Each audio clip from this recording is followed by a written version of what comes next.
Sowing the seeds of discontent, rice farmer Jamrat is putting his faith in a crop of green beans this year. Normally, he'd be planting rice, but the beans require much less water, although he fears even this sturdy crop will likely fail. I'm 68 years old, and I've never seen it this dry before. Jamrat shows me just how dry the earth in his fields has become.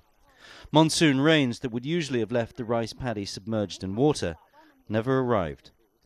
And this is the second crop to fail this year. I can't tell how the future will be for farmers. I'm okay because I have a well, but those who don't will be in big trouble. It's a landscape which doesn't look like one afflicted by drought. But one thing is very noticeable here in central Thailand. The lush green of the rice plants has gone. Normally, the fields behind me would be full of rice paddy as far as the eye can see. But this year, the first crop wasn't planted because of the drought. And the government's announced it's going to ask farmers to delay planting the second crop because there still isn't enough water. So the fields are now full of weeds, and the farmers here will generate no income at all this year. The canals and irrigation ditches that crisscross Thailand's central plains are also dangerously low, in part because of low rainfall, but crucially water reserves have been mismanaged.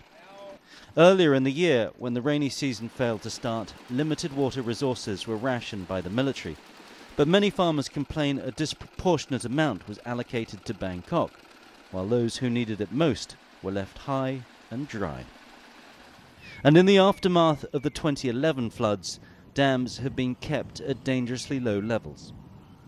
The rice pledging scheme also encouraged overproduction and a depletion of what little water reserve remained. Everybody go on and expanded production in dry season, and as a result we have to use up the irrigation, the valuable water. A lot of water are used because of that. While things are bad for the farmers in the central plains, the situation for those in the poorest areas could be disastrous. Those farmers in rain-fed area, particularly in the northeast, where they don't have irrigation water and they can grow only one crop, and with this El Nino situation, they will be the most vulnerable farmers in Thailand. The El Nino weather pattern affecting countries around the Pacific Rim is raising temperatures and reducing rainfall. And if there isn't significant rainfall in the next 30 days, the drought will get much worse once the dry season begins.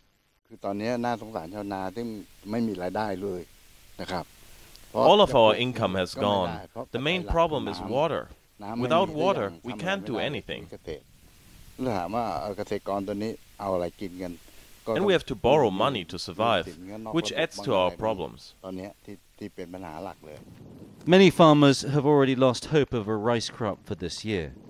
If the rains don't come soon, they may lose next year's harvest too. Tony Cheng, CCTV, Supan Buri, Central Thailand.